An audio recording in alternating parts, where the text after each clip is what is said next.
मेरे YouTube channel पर सभी मित्रों का हार्दिक स्वागत और अभिनंदन। जो चैनल पर चैनल को लाइक करें, शेयर करें, सब्सक्राइब करें, बेल आइकन जरूर प्रेस कर लीजिए जिससे जो नोटिफिकेशन है वो आप सभी को मिलती रहेगी। चैनल को ज़्यादा लाइक कीजिए, शेयर कीजिए, सब्सक्राइब कीजिए। लेटेस्ट वैकेंसी की सभी अपडेट्स पाने के लिए चैनल को सब्सक्राइब कर लीजिए। तो हम यहाँ पे बात करेंगे एम्स मंगलागिरी की जो नॉन टीचिंग रिक्रूटमेंट आई हुई है, इसके बारे में बात करेंगे। एक वीडियो आप सभी को बना के दे चुके हैं पूरा डिटेल, जिसमें आपको एक शॉर्ट तरीके से बताया गया कि कौन कौन से पोस्ट ऑफ वैकेंसी आई है, सिलेक्शन प्रोसेस क्या है, इसमें क्या एग्ज़ाम कैसे होगा और उसके बाद फॉर्म भरने की डेट कब तक शुरू हो सकती है, ये सब के बारे में बताया गया। अब ये सेकंड वीडियो है। सेकंड वीडियो में तो हम इसमें आपको जो सेकंड वीडियो इसमें आपको एजुकेशनल क्वालिफ़िकेशन के बारे में बताएंगे, किस पोस्ट के लिए क्या एजुकेशनल क्वालिफ़िकेशन में मांगी गई है, और इस भर्ती को हम शुरू से लेकर अंत तक कवर करेंगे। एक एक वीडियो आपको बना के देंगे। और उसके बाद टेलीग्राम का लिंक डिस्क्रिप्शन बॉक्स में अवेलेबल है, आप जाके उसको ज्वाइन कर लीजिए। कोई भी डिस्कशन हो वहाँ पे आप कर सकते हैं, और पहला वीडियो का भी लिंक डिस्क्रिप्शन बॉक्स में अवेलेबल है। तो आइए जानते हैं कि ये देखिए आप सबकी ये नोटिफिकेशन पे हम हैं, वैकेंसी आपकी आई हुई है एम्स मंगलागिरी की। और उसके बाद इसमें नीचे जाते हुए देखते हैं कि आपका फॉर्म भरने का भी डेट स्टार्ट नहीं हुआ, जैसे होगा हम आपको बता देंगे वीडियो के माध्यम से। अब आप देखते हैं एलिजिबिलिटी क्राइटेरिया। तो इसमें देखिए मेडिकल ऑफिसर आयु एज आपकी 21 से 35 साल एज मांगी गई है। और उसके बाद क्वालिफिकेशन क्या मांगा है, a degree in relevant stream of आयु फ्रॉम अ रिकॉग्नाइज्ड यूनिवर्सिटी। आपके पास डिग्री होनी चाहिए BMS की, तो आप इसके लिए फॉर्म भरने के लिए एलिजिबल होंगे। उसके बाद 3 साल का आपके पास एक्सपीरियंस होना चाहिए क्लिनिकल में। फिर उसके बाद आपका सेकंड नंबर पे जो वैकेंसी है medical physicist radiation therapy oncologist.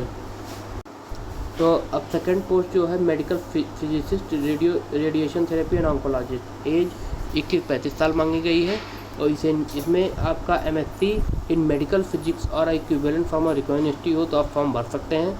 इस प्रकार से इसकी डिग्री मांगी गई। उसके बाद आपके पास थर्ड जो पोस्ट है मेडिकल फिजिसिस्ट न्यूक्लियर मेडिसिन, 21 से 35 साल एज लिमिट है, और इसे MSc nuclear medicine from recognised university.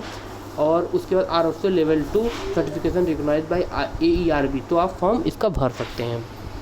फिर उसके बाद क्लिनिकल साइकोलॉजिस्ट 21 से 35 एज लिमिट इसमें है।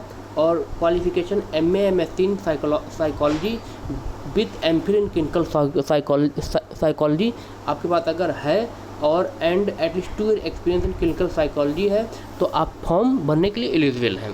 फिर उसके बाद आपका चाइल्ड साइकोलॉजिस्ट 21 से 35 एज होनी चाहिए आप सभी की, और MA MSc इन साइकोलॉजी हो, और MPhil इन क्लिनिकल साइकोलॉजी हो, और 2 साल का एक्सपीरियंस हो चाइल्ड साइकोलॉजी में, आप फॉर्म भर सकते हैं। फिर उसके बाद प्रोग्रामर की 3 साल से ज़्यादा एज नहीं होनी चाहिए आपकी। और इसेंशियल क्वालिफिकेशन इसमें BE BTech computer science, computer engineering और पोस्ट ग्रेजुएशन साइंस और मैथमेटिक्स और पोस्ट ग्रेजुएशन कंप्यूटर एप्लीकेशन, ये डिग्रियां अगर आपके पास हैं तो आप फॉर्म भर सकते हैं। फिर उसके बाद स्टोर कीपर की 18 से 35 साल आपकी एज होनी चाहिए स्टोर कीपर में, और डिग्री फ्रॉम अ यूनिवर्सिटी, किसी भी विश्वविद्यालय से आपके पास डिग्री होनी चाहिए। और उसके बाद post graduate degree diploma in material management from a recognised university, अगर आपके पास पोस्ट ग्रेजुएट डिग्री डिप्लोमा है इसमें मटेरियल मैनेजमेंट में तो आप फॉर्म भर सकते हैं। ये दोनों चीज़ होना चाहिए, डिग्री होना चाहिए, post graduation degree material management में हो तो आप फॉर्म भर सकते हैं। या फिर bachelor degree in material management है तो भी आप फॉर्म भरने के लिए एलिजिबल हैं इसके। फिर उसके बाद आप जूनियर इंजीनियर 30 साल से ज़्यादा एज नहीं होनी चाहिए। और उसके बाद आपके पास क्या होना चाहिए, BTech होना चाहिए इलेक्ट्रिकल या मैकेनिकल से आप फॉर्म भर सकते हैं, या डिप्लोमा हो और उसके बाद पॉलिटेक्निक किया हो, 5 साल का एक्सपीरियंस हो तो भी आप फॉर्म भर सकते हैं। फिर लाइब्रेरी इंफॉर्मेशन असिस्टेंट 21 से लेकर 30 साल आपकी एज होनी चाहिए। और bachelor degree in library science and library information science अगर आपके पास है तो आप फॉर्म भर सकते हैं। और सेकंड नंबर पे अगर आपके पास BSc डिग्री और its equivalent from a recognised university and bachelor degree of a post graduate diploma और equivalent in library science from a recognised university और institute with 2 year professional experience in the library of the under central और state autonomous statutory body, तो आप form भर सकते हैं। फिर उसके बाद medical social service officer grade 2 35 साल से ज़्यादा एज नहीं होनी चाहिए, और मास्टर डिग्री आपके पास होनी चाहिए सोशल वर्क में, और experience in the line with a welfare और हेल्थ एजेंसी में आपका एक्सपीरियंस होना चाहिए। फिर उसके बाद परफ्यूजनिस्ट 18 से 30 साल आपकी एज होनी चाहिए। और BSc degree from a recognised university, किसी भी विश्वविद्यालय से आपकी BSc डिग्री होनी चाहिए। और certificate in perfusion technology awarded by recognised institution association authority, अगर आपके पास ये चीज़ है तो आप फॉर्म भर सकते हैं। फिर उसके बाद आपका असिस्टेंट डाइटिशियन, आपका 35 साल से ज़्यादा एज नहीं होनी चाहिए। MSc food and nutrition from a recognised institute और 2 साल का एक्सपीरियंस होना चाहिए, तो आप फॉर्म भर सकते हैं। फिर उसके बाद आ गया टेक्नीशियन लेबोरेटरी, 25 से 35 साल आपकी एज होनी चाहिए। BSc इन मेडिकल लैब टेक्नोलॉजी और इक्विवेलेंट और 5 ईयर एक्सपीरियंस है कंसर्न फील्ड, 5 साल का एक्सपीरियंस होना चाहिए और BSc लैब टेक्नोलॉजी में तो फॉर्म भर सकते हैं। या फिर डिप्लोमा है मेडिकल लैब टेक्नोलॉजी में और 8 साल का एक्सपीरियंस है तो आप फॉर्म भर सकते हैं। फिर उसके बाद टेक्नीशियन OT 25 से 35 साल एज लिमिट। और for post in anaesthesia operation theatre BSc in OT technician और इक्विवेलेंट विद 5 ईयर एक्सपीरियंस अगर आपके पास है, प्लस ये जो हमने डिग्री बताई ये है तो आप फॉर्म भर सकते हैं। या 10+2 साइंस है और with diploma in OT technique और equivalent with 8 year experience in a concern field. या फिर आपके पास 10+2 है प्लस डिप्लोमा है किसमें आपके पास OT टेक्नीशियन में और 8 साल का एक्सपीरियंस है तो आप फॉर्म भर सकते हैं। फिर एम्ब्रोलॉजिस्ट में आपका 21 से 35 साल एज होनी चाहिए। और उसके बाद post graduate in clinical embryology अगर आपके पास है तो आप फॉर्म भर सकते हैं।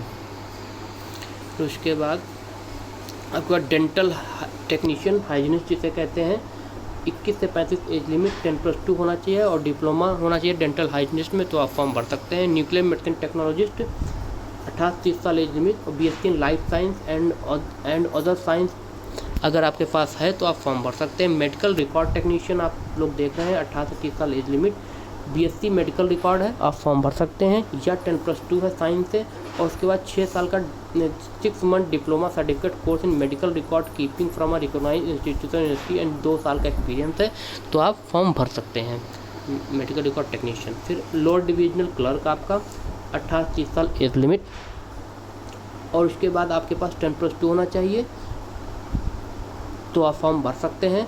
और skill test norm computer speed skill test आपका होगा जिसमें स्पीड टेस्ट चेक किया जाएगा। टाइपिंग स्पीड क्या 35 वर्ड पर मिनट इंग्लिश और 30 वर्ड पर मिनट हिंदी तो आप फॉर्म भर सकते हैं। फिर उसके बाद आया लैब अटेंडेंट ग्रेड 2 तो 18 से 27। तो अब उसके बाद आप देखेंगे कि इसमें हम आपने ये देख लिया कि लोअर डिवीजन क्लर्क का।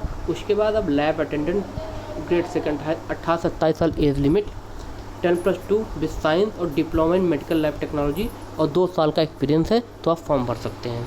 फिर उसके बाद hospital attendant grade 3 nursing ordinary 18 से 30 साल एज लिमिट आपकी होनी चाहिए।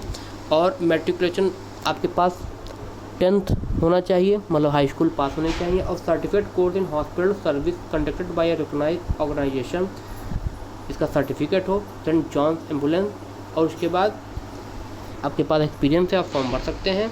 और मर्चरी अटेंडेंट क्या है एज लिमिट 18 से 30 साल एज लिमिट है।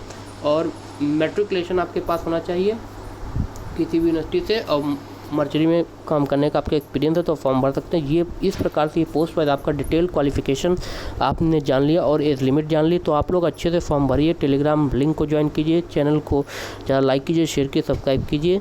Thank you so much.